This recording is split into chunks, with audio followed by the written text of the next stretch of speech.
Pode ir? Boa tarde, estamos aqui com a professora Eliane Maria da Silva Barbosa, professora da UNEB do campus de Jacobina, 19 anos, mestrado e doutorado em educação, atualmente coordenadora do PIBID e responde pela assessoria do gabinete da PROEX. Boa tarde, Pro. Boa tarde, meninas. Vamos estar falando sobre educação, currículo escolar e sociedade. Estaremos fazendo algumas perguntas onde a professora Eliane estará nos respondendo. O que é currículo escolar? Inicialmente eu saúdo a todos, possivelmente esse vídeo será visto pelos sujeitos do Campus 4, departamento no qual eu sou lotada, trabalho há 19 anos na UNEB, afastada do departamento, mas envolvida com a instituição em demandas interligadas ao tema, Elas são alunas do professor Antenor, um grande amigo, parceiro de trabalho, e elas me acionaram no sentido da gente discutir um pouco a relação entre currículo e sociedade. Então a minha fala vai nesse sentido, a partir da experiência que eu tenho como professora do componente curricular, conhecimentos pedagógicos no curso de História, como coordenadora de um programa que trabalha com a iniciação à docência e se relaciona com o currículo da escola e da universidade, e como assessora do gabinete da Pró-Reitoria de Extensão, que tem uma demanda muito grande atualmente ligada a currículo, que é a curricularização da extensão. Então espero responder as questões. Eu diria que currículo escolar é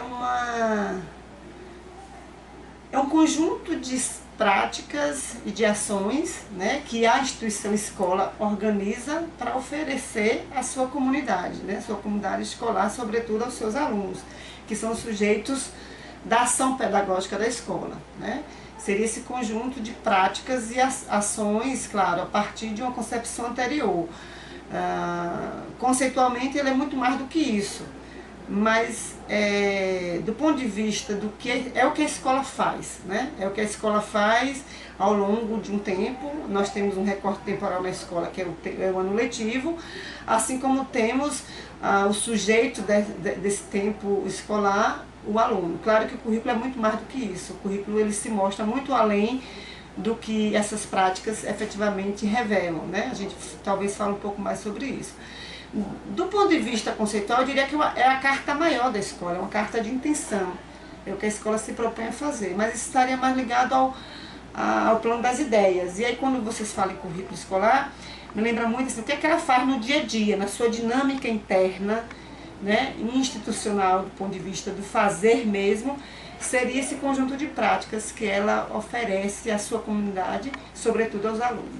É um campo permeado de ideologia, cultura e relações de poder. Quais são as suas considerações sobre essa afirmação? Veja só, essa questão tem tudo a ver com um pouco do que eu falava antes, O que a escola oferta, oferece, promove para essa comunidade, não é neutro. Essa oferta que a escola abre para a sua comunidade escolar, sobretudo aos alunos, é recheado de concepção de mundo, de sociedade. Ali aparece nessa oferta o que a escola pensa sobre direitos humanos, que cultura ela prioriza, que cultura ela deixa mais por debaixo do tapete, quais grupos sociais são mais valorizados. Então, vou me lembrar de um exemplo. Eu já fui rainha do milho quando criança, Mas por que eu fui rainha do milho quando criança na escola? Porque eu tinha traços aloirados, traços mais brancos, e a gente institui essa prática, uma prática muito comum na escola, no currículo das escolas, e pouco eu via na minha infância, e hoje eu posso estar enganada, pouco ainda vejo, o concurso da rainha do amendoim, fazendo uma brincadeira com a rainha do milho. Por que a rainha do milho? Por conta da cor, do branqueamento, do aloiramento das crianças, quando nós temos sujeitos na escola muito mais ligadas, a nossa formação do povo brasileiro, muito mais ligada à cultura negra, à cor, a cor negra, a raça negra, a etnia, ligada mais da cor morena. Então, nessas pequenas práticas a gente percebe que cultura é valorizada na escola, Os cartazes escolares, para qualquer campanha de vacinação, por exemplo, nós não vemos representar nesses cartazes pessoas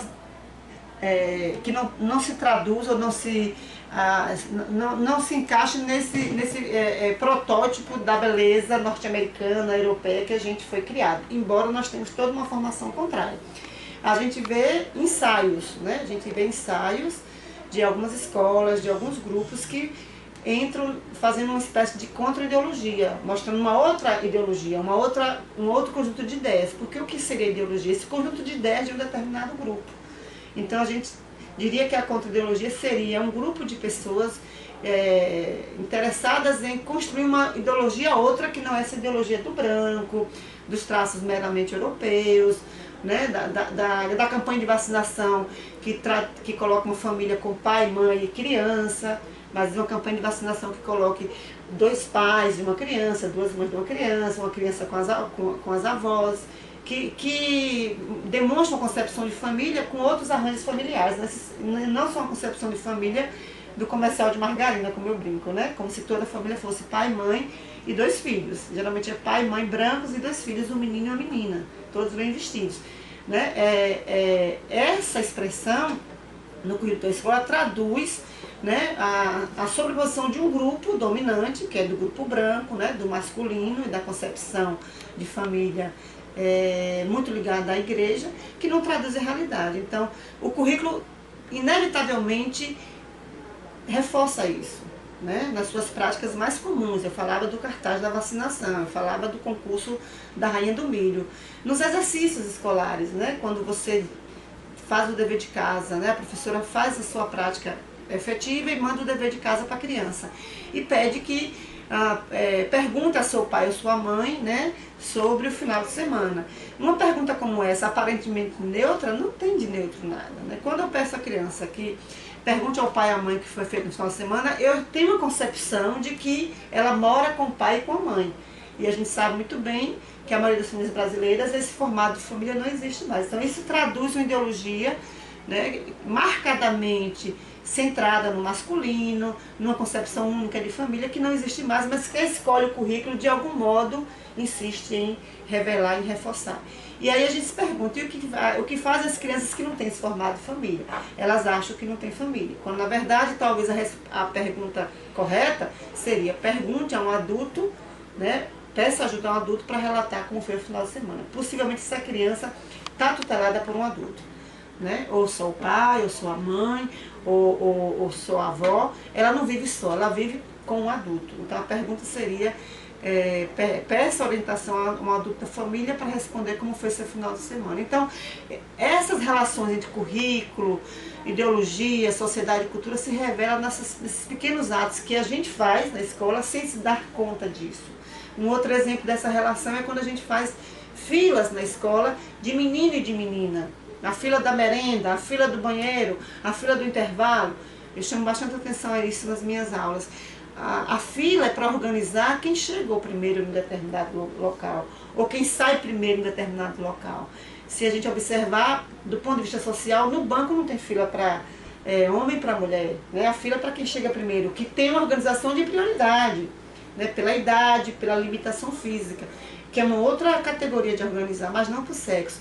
Quando a escola organiza uma fila de menino e de menina, ou brincadeira de menino e de menina, está revelando uma ideologia sexista, né, que separa, que segrega. E aí a gente acha que existe brincadeira de meninos, brincadeira de meninas, e não é verdade. Então, eu gosto muito de prestar atenção nas práticas mais cotidianas, mais simples que o currículo produz, porque elas revelam como é que a gente pensa sobre essas relações. Cultura, política e o currículo. Qual a relação entre eles? Na mesma direção, né?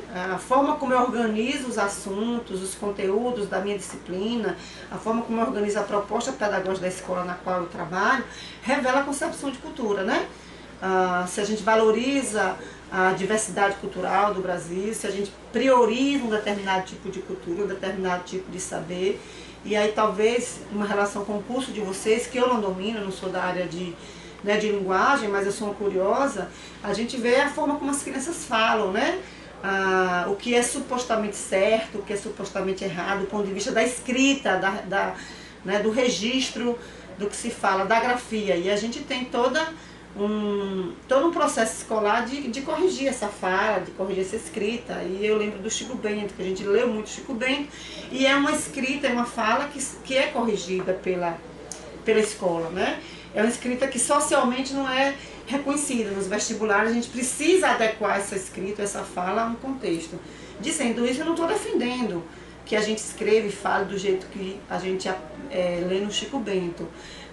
Dizendo isso, eu estou dizendo que o currículo tende a eleger um tipo de fala, um tipo de escrita socialmente reconhecido e que a gente passa de geração em geração. E não vejo problema nisso. Naturalmente, o currículo vai fazer isso, ora para priorizar um grupo político, ora outro. Porque eu entendo que o conhecimento é uma convenção, é um acordo. A gente faz um acordo entre os homens durante determinado tempo e a escrita considerada convencional é aquela. Dado um tempo, a gente faz outro acordo e a escrita passa a ser convencional, passa a ser outra. Eu lembro muito de exemplos como, até pouco tempo a gente dizia: ah, fulano sofreu um acidente e está correndo risco de vida. Era a expressão que todo mundo levava à frente e todo mundo entendia que aquela pessoa estava entre a vida e a morte. Há pouco tempo, nós começamos a perceber que existia uma incoerência nessa afirmação. Ninguém corre risco de vida, e sim de morte. E hoje, se vocês prestarem mais atenção, as pessoas falam: aconteceu um acidente em tal lugar e fulano corre risco de morte. Então, aquilo que é verdade, aquilo que durante muito tempo foi considerado verdade para o currículo, para um determinado grupo, esse mesmo grupo, ou por força de pressões outras, tende a ser chamado para repensar. E o conhecimento é feito disso, o currículo é feito disso, isso é muito bom. O que eu questiono é que, no geral, o que é privilegiado no currículo ao longo da sua trajetória é sempre as verdades de um grupo, né, mais abastado. É do grupo branco, é do grupo do masculino, nossa escrita é masculina. Né? Nós estamos aqui em mulheres, mas a gente sempre fala muito mais no masculino. A gente dificilmente demarca o lugar da mulher, o lugar de outros organismos sociais que não masculino, que não branco. Então, chamar atenção para isso. De que modo o currículo reforça essa lógica, né, de exclusivizar um determinado grupo social em detrimento do outro. Então, as culturas estão representadas no currículo escolar, as variadas culturas? Penso que não. No geral, a cultura mais priorizada no ensino escolar, no currículo escolar, é a cultura do branco. Né? A beleza exaltada é a beleza do branco, a gramática valorizada é a gramática do branco, as práticas sociais gerais, as religiosas, as práticas alimentares são muito mais valorizadas, ligadas a esse grupo social. O que a escola pode deve fazer é mostrar que existe uma outra forma de organizar a beleza, de organizar a comida, e isso a gente vê em algumas escolas, né? Mas são ainda exemplos pontuais, eu vejo ainda como exemplos ainda esporádicos. No geral, o que prevalece no livro didático ou no documento oficial é a valorização de uma cultura eleita como a melhor, né? A que fala certo do ponto de vista de um purismo, de uma limpeza, e não aquela fala mesmo real como existe nos grupos, né? Na sua situação natural no dia a dia. Como se dá a elaboração de um currículo escolar? Do ponto de vista da instituição, o grupo, né, os sujeitos da escola que pensam esse currículo, eles seriam, em tese, os autores desse currículo, né? Porque a pergunta é: o que entra no currículo escolar? O que deveria entrar no currículo escolar é aquilo que esse grupo, esses sujeitos dessa comunidade, elegeram como importante. Então, em tese, quem são esses sujeitos? Seriam os professores, né, os alunos e as outras representações, como os pais dos alunos, os sujeitos que vivem aquela comunidade escolar. Em tese, seriam esses três sujeitos: professores, pais e alunos. Claro que não seria ouvir todos. A escola tem 2.000 alunos, eu vou ouvir um por um? Não, seria por representatividade. Então, nós teríamos um grupo de professores eleitos para pensar o que entra ou o que não entra no currículo, um grupo de alunos, um grupo de pais de alunos, e eles dialogariam em assembleias, né? Teriam dispositivos para ouvir o que é importante ter nos centros eletivos, né? Os professores, porque seriam os sujeitos autorizados, eles estudaram para isso, né? Eles, em tese, fizeram cursos que os autorizam a pensar sobre isso. Os alunos, porque são sujeitos que recebem, entre aspas, essa ação. Então, um currículo interessante não pode deixar de ouvir os sujeitos do currículo, que seriam os alunos. Eu tenho que pensar o que é que esses alunos precisam, né, para evoluírem como pessoas. Quais são as discussões que vão empoderá-los a se tornarem adultos mais felizes, mais saudáveis, que consigam se relacionar melhor com seus corpos, com os seus pares, com a sociedade que está. Para isso eu preciso ouvi-los. E também a expectativa dos pais. Os pais têm expectativas para com a escola. né? Muitas vezes os pais querem muito da escola, acham que a escola poderia dar muito mais do que ela tem condição de dar. Então, conversa franca nessas assembleias, nesses dispositivos, o que é que compete à escola e o que é que não compete, ajudaria a montar essa equação. O que é que a escola oferece, o que é que a escola e quanto currículo oferece a esses sujeitos. Então, em tese, o currículo seria proposto por esses sujeitos. Mas claro que essa escola ela não está solta, ela não é uma ilha, ela está dentro de um sistema de ensino, seja estadual ou federal. Né? Então, se a escola é de Jacobina, ela pertence à rede municipal ou à rede estadual, que tem toda uma orientação, né, legal, fundamental sobre o que é escola, sobre legislação, sobre a LDB, sobre PNE. Então, a ideia é que esses diálogos, para poder pensar o currículo da escola, eles sejam diálogos que aconteçam também com o poder público, né? Com a proposta pedagógica do município, com a proposta pedagógica do Estado. Então, na verdade, é um grande mosaico, né? Chegar à conclusão que o currículo eleito é este ou aquele. É um grande combinado e uma grande confluência de forças. O que pode e deve haver aí é sempre muita escuta, né, dos sujeitos envolvidos nesse currículo, sem perder de vista que nós somos, de certo modo, orientados, fiscalizados por instâncias superiores. Então, nós estamos subordinados a um Conselho Estadual da Educação, a um Conselho Nacional da Educação, que olha se a escola X segue, né, as orientações mínimas necessárias para aquele grupo de alunos, para aquele tipo de modalidade de ensino daquela determinada escola. Com isso, eu não quero dizer que esses sujeitos devem simplesmente chancelar, colocar em prática o que o MEC diz ou o que a Secretaria da Educação do município ou do Estado dizem. Não, é um movimento de escuta e de discussão constante. Eu não devo simplesmente seguir, mas eu também não devo simplesmente abandonar. Seria a equação que eu brinco, né? É um movimento de o que é que está sendo colocado como referencial para a formação desses sujeitos no mundo, no Brasil, na Secretaria, e o que é que esses sujeitos efetivamente precisam. Então seria nem tanto o que esses organismos ditam, nem também só o que a comunidade deseja. Seria achar uma saída para a equação entre o que a comunidade deseja e o que esses organismos dizem, para a gente ter uma formação cidadã mais ampliada. Sabemos da existência de vários níveis de currículos, o formal, o real e o oculto. Como ocorrem essas divisões em níveis e para que servem? Aí o buraco é mais embaixo, né? Então, o currículo real, o formal e o oculto. Os nomes ajudam a gente a pensar, né? O formal é aquilo que está formalizado, está escrito, é o texto, né? Digamos assim. A gente escreve, diz a proposta pedagógica da escola, quais são as disciplinas que compõem o currículo, as atividades, né, os componentes curriculares. Seria o que está dito, né? A intenção, é o formal, está registrado no papel, se alguém chegar na escola e pedir o currículo, você apresenta, está materializado em componentes, disciplinas, história, matemática, português. O real é o que acontece de fato, porque nós não somos máquinas, né? Entre o dito e o feito há uma grande distância. Então, o que está no papel é a intenção, é proposta, é projeto, é ideia. E o que acontece de fato é como aquela comunidade reage ao que foi proposto. Porque a comunidade, ela recebe o que está proposto, mas ela também se coloca, ela reage de alguma forma. Ela reage positivamente, né, no sentido de entender e até seguir o que está sendo colocado no papel, mas ela também reage dizendo, não é esse currículo que queremos, né? O movimento das ocupações das escolas no Brasil vem nessa direção, né? A gente quer um outro tipo de escola, um outro tipo de currículo. Então, essa pergunta é interessante porque ela mostra como a expressão currículo é muito densa, né? É um grande guarda-chuva que cabe muitas coisas. Então, entre o dito e o feito há um grande ato.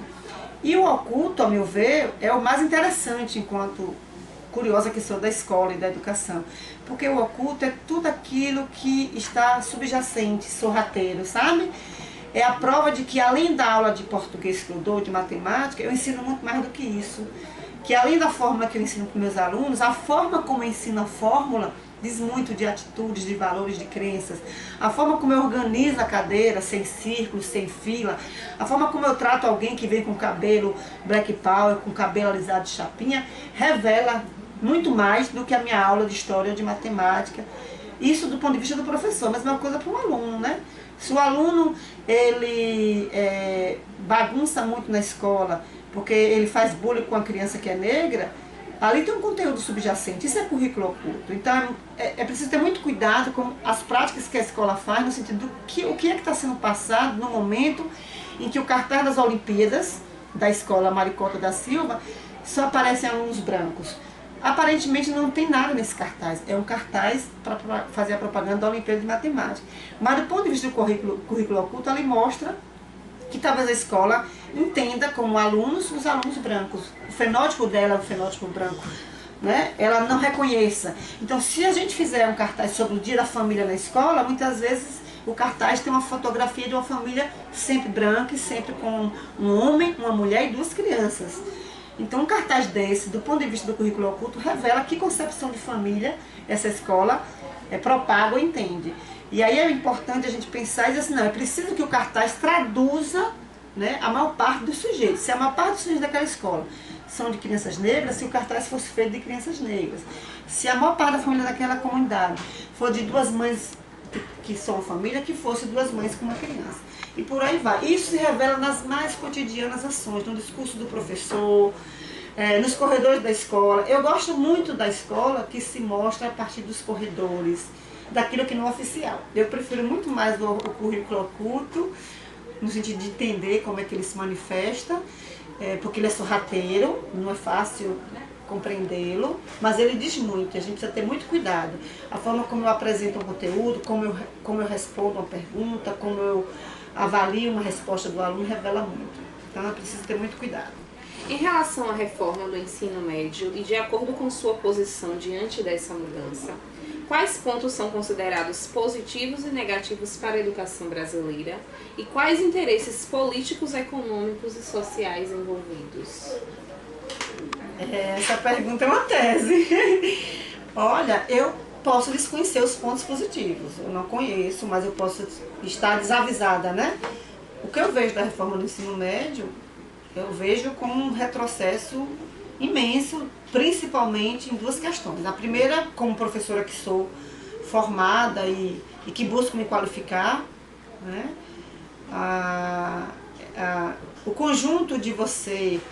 Não é que você desobrigou o aluno, o professor a estudar, não é isso. Mas quando você reconhece que o aluno pode fazer disciplinas com professores de notório saber, o notório saber é um título que é concedido, né?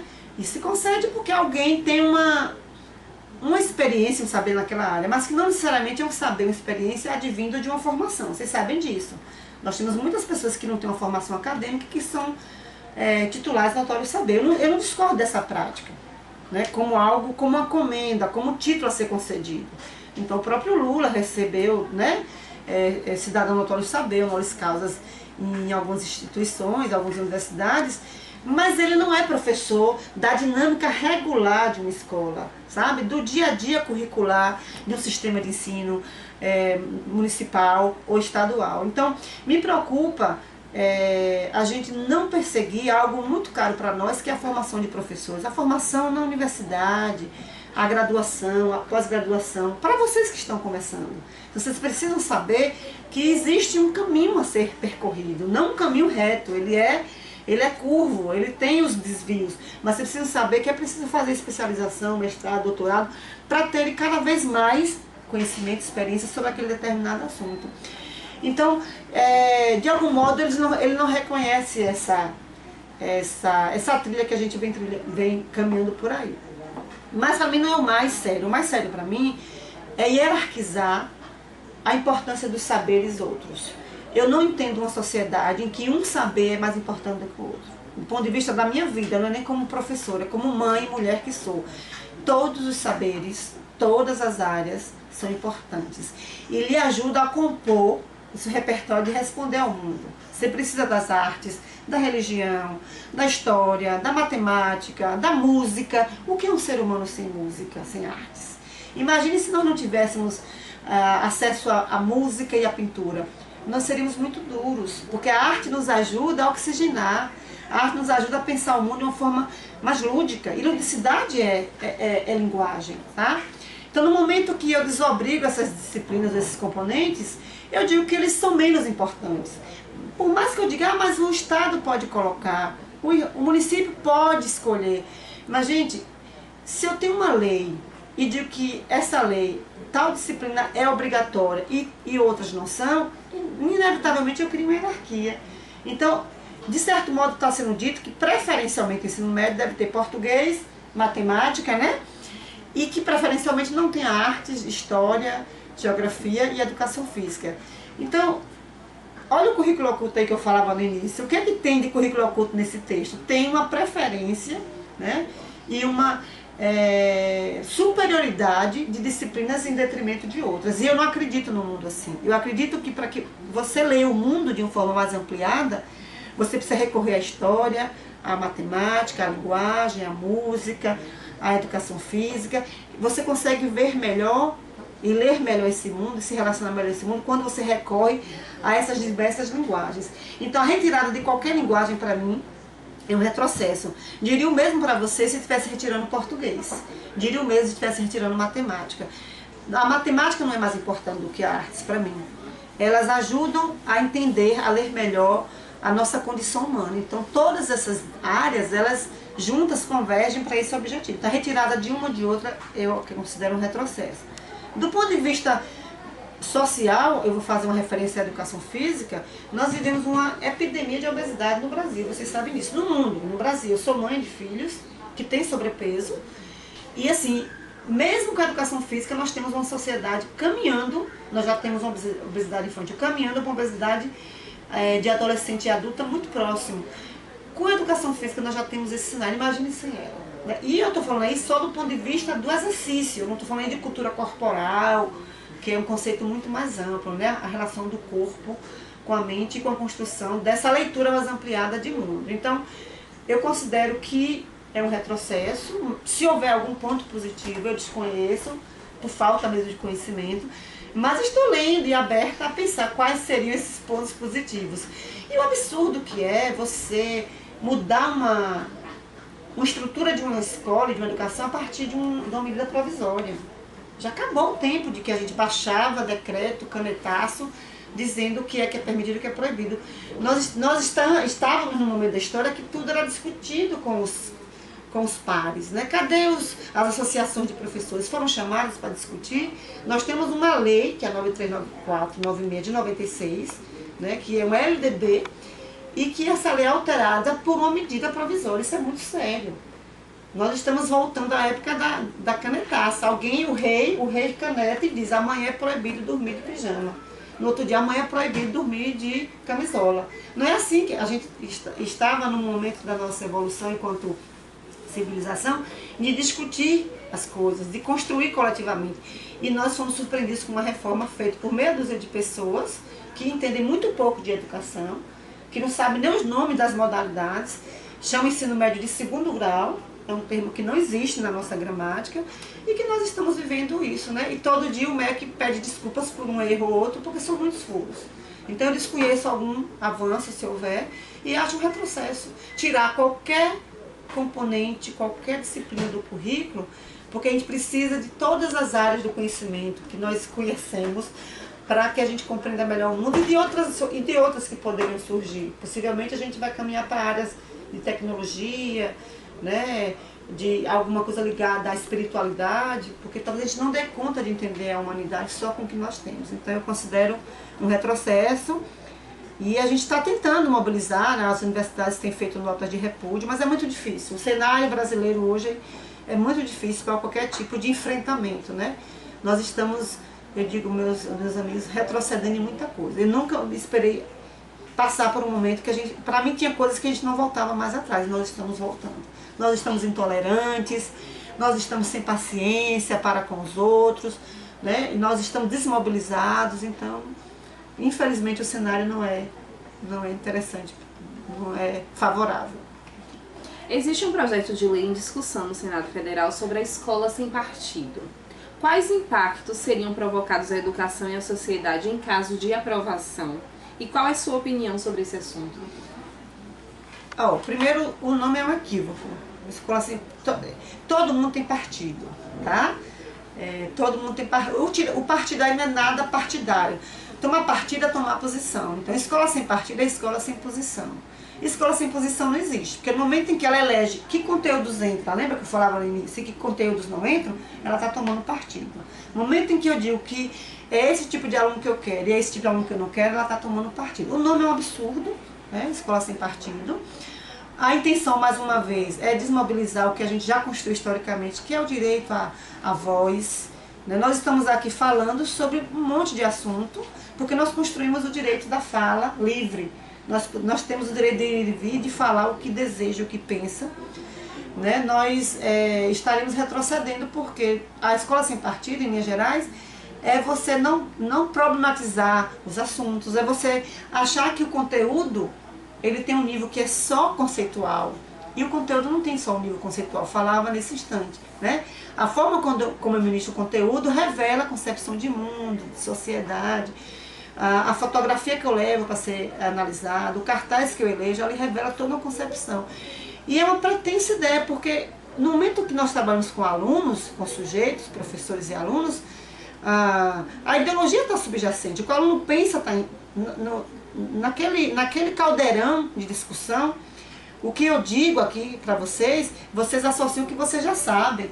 Então, o partido que vocês tomam é a partir do que vocês sabem, do lugar que vocês falam, do lugar que vocês veem. Assim como o que eu estou falando é a partir das minhas experiências.